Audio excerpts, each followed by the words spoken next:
Vaughn, President and CEO of AIT Worldwide Logistics.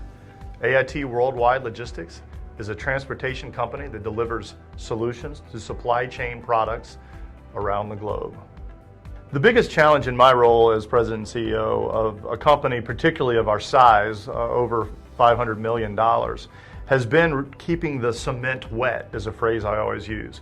Making sure that there's room for people to make an impact at all levels within the organization as we continue to grow. And it's something that's very easy to say, but much harder to actually implement, where you give people a vehicle to be able to have an impact. And for me, I think that's the biggest challenge I face overall, because of size is one thing, scale is another, when you're talking about almost 1,000 employees and 55 offices around the world. But the best solution to that is making sure that people have a voice and that you listen to them and that you give them an outlet and that you're aware of that and do something about it. Lastly, I would just say over communicate. Make sure that they know what's going on and you keep them included in the path that you're on. Originally, I thought that I had to be the custodian of the culture only, that it all started and ended with me. I think that mistake was not including everyone else in that process. And now that paradigm is completely shifted overall. And I think we've got everyone, including in the organization, that they're able to say, okay, I have an impact, and they are the custodians of the culture, not just me. So that we're able to listen to what they want for the culture. They are part of the architects of it, and they can own it themselves too, so we can all be a part of it, and it's not just top down. Well, there's many challenges, especially with the geopolitical environment that we're in and the economy around the world. When you're dealing in a global economy, it's very unpredictable, we'll say.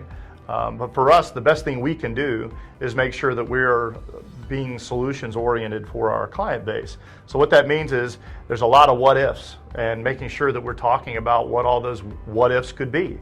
What happens if this area of the world turns in this aspect from an economy standpoint? We've got Chinese tariffs that are affecting not just the U.S., but I think it's affecting the entire global supply chain as you look at it end to end.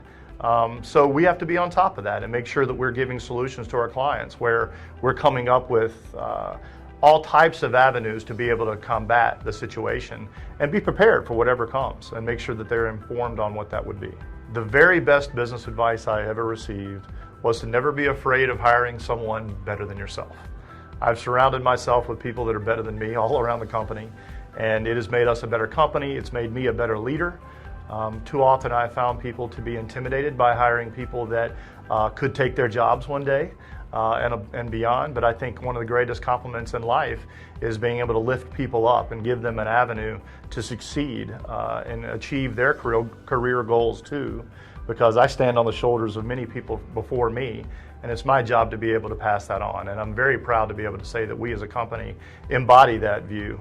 So never be afraid to hire better than yourself. What differentiates AIT from other companies is particularly the aspect that we focus on solutions for the client. We sit down with the client, find out what their needs are, and come up with a customized solution through the logistics supply chain, finding out the best path for them, and not just have them plug into just a overall solution that's canned for everyone. Because every company's different, every company has different needs, and if you truly listen to your clients, you'll find out that you don't need every tool in your toolbox. You may only need one or two to actually apply the solution for them, and that's all they ever needed. So we have to listen to them, and I think that's our best way of differentiating ourselves, is being solution oriented, and that's something relatively rare in our industry overall. The aspect that leaders get most hung up on when looking at culture is thinking that they've already arrived at the destination with culture. And it's a living, breathing thing that I believe we never get completely right. We always have to be striving to get the culture correct, because what may be right for the overall company as a whole, maybe some people, depending on how many offices you have or what department they sit in, may not actually feel that.